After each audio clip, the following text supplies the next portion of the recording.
बिस्मिल्लाहिर्रहमानिर्रहीम। अज़ीज़ तलबा अस्सलामु अलैकुम वरहमतुल्लाहि वबरकातुहू। बेटा हमने अपना चैप्टर नंबर 7 जो है उसको कंप्लीट किया है। आज हम अपना चैप्टर नंबर 6 जो है उसको स्टार्ट करेंगे। चैप्टर नंबर 6 के अंदर हम सबसे पहले किसी भी अनग्रुप्ड डाटा को ग्रुप्ड फॉर्म में कन्वर्ट करेंगे 6.1 एक्सरसाइज में। किसी भी अनग्रुप्ड डाटा को ग्रुप्ड फॉर्म में कन्वर्ट करने का जो मतलब होता है वो ये होता है कि आप इसको फ्रीक्वेंसी डिस्ट्रीब्यूशन में लिखें। तो एक्चुअली फ्रीक्वेंसी डिस्ट्रीब्यूशन हमारे पास एक टेबल होता है। इस टेबल के अंदर हम डाटा को अरेंज करके लिखते हैं। 6.1 एक्सरसाइज का जो क्वेश्चन नंबर 1 है उसमें कहा यह गया है कि कुछ फैमिलीज का डाटा हमें गिवन है और हमने उस डाटा को अरेंज करना है और अरेंज करके हमने इसका फ्रीक्वेंसी डिस्ट्रीब्यूशन कंप्लीट करना है।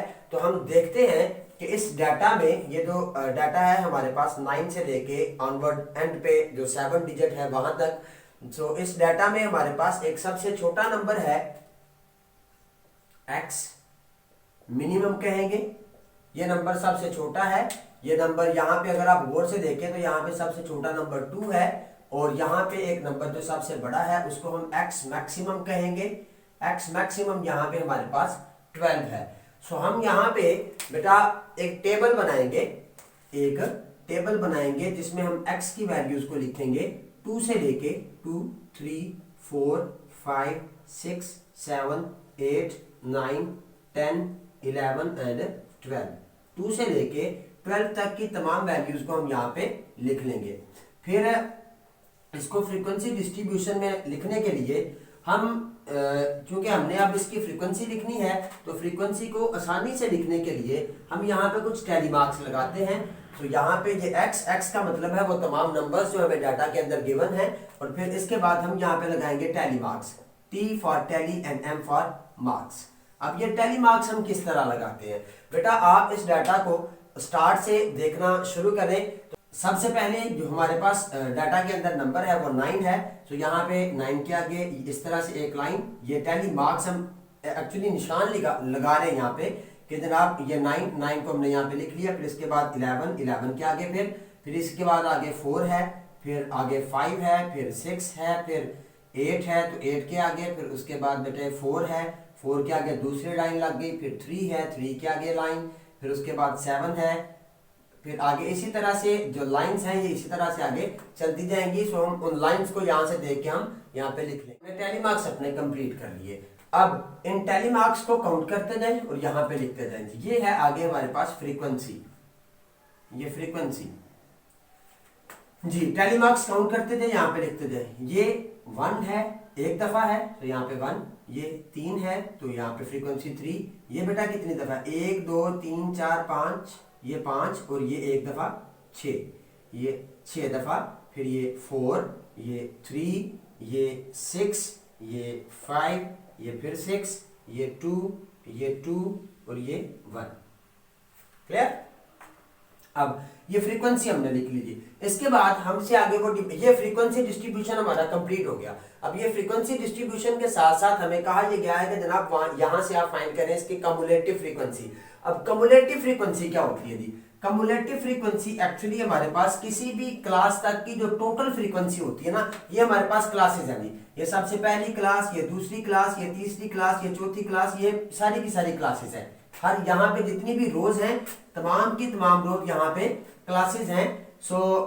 एक क्लास तक की जो टोटल फ्रीक्वेंसी है उसको हम कम्युलेटिव फ्रीक्वेंसी कहते हैं और इसको हम CF के साथ रिप्रेजेंट करते हैं। अब कम्युलेटिव फ्रीक्वेंसी का मतलब है यहां तक की टोटल फ्रीक्वेंसी 1, यहां तक की टोटल फ्रीक्वेंसी 1 + 3, ये 4, फिर 4 + 6, ये 10, बेटा 10 + 4, ये 14, 14 + 3, ये 17, फिर इसी तरह ये 23, यहाँ पे 28, यहाँ पे 34, 36, 38 एंड 39। ये हमने अपना फ्रीक्वेंसी डिस्ट्रीब्यूशन जो है इसको कंप्लीट किया है और साथ में हमने इसकी जो कम्युलेटिव फ्रीक्वेंसी है वो भी यहाँ पे फाइंड कर ली है। मुझे उम्मीद है कि आप लोगों को इसकी समझ आई होगी। बिल्कुल इसके साथ साथ यहाँ पे इसका जो क्वेश्चन नंबर 3 है, उस क्वेश्चन नंबर 3 के अंदर हमें कुछ डाटा गिवन है, कुछ टीचर्स की सैलरीज का डाटा गिवन है, और हमें कहा ये क्या है कि आप इसको भी फ्रीक्वेंसी डिस्ट्रीब्यूशन में बनाएं, और साथ में उसने ये वहां पे हमारे लिए कंपल्सरी किया है कि वहां पे हम डाटा को क्लासेस की सूरत में लिखेंगे।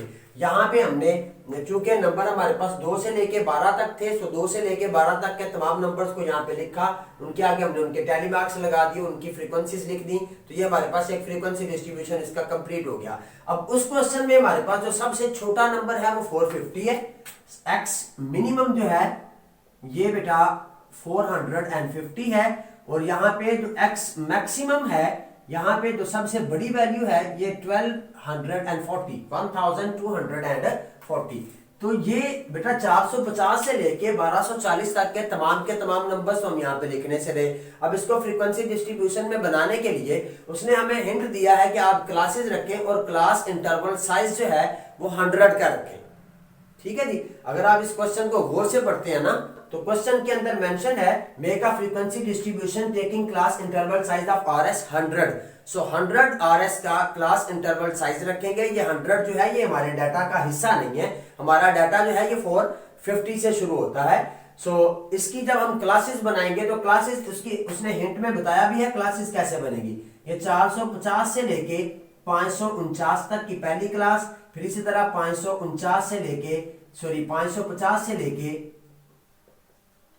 649 तक दूसरी क्लास, 650 से लेके 749 तक तीसरी क्लास, फिर इसी तरह 750 से लेके 849 तक चौथी क्लास, 850 से लेके 949 तक पांचवी क्लास, फिर इसी तरह 950 से लेके बेटे 1049, फिर 1050 से लेके 1149, फिर इसी तरह 1150 से लेके 1249 तक की हम क्लासेस यहाँ पे बना लेते हैं, और इसके ऊपर हम टाइटल लगाते हैं जी क्लास का।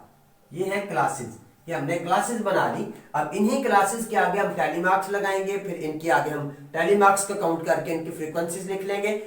मुझे उम्मीद है कि आप लोग इस क्वेश्चन को खुद ही करेंगे, और अगर कहीं पे आपको इसकी समझ नहीं आती तो आप लोग मुझे कॉल कर सकते हैं, मैसेज कर सकते हैं। आप 6.1 एक्सरसाइज के नोट्स भी आप डिमांड कर सकते हैं। अगर आप कहेंगे तो मैं आपको व्हाट्सएप पे सेंड कर दूंगा। इन दोनों क्वेश्चंस को 6.1 एक्सरसाइज के जो स्मार्ट सिलेबस के हवाले से क्वेश्चंस हैं इनको कंप्लीट करें। अपना बहुत ज्यादा ख्याल रखिएगा। अल्लाह हाफिज।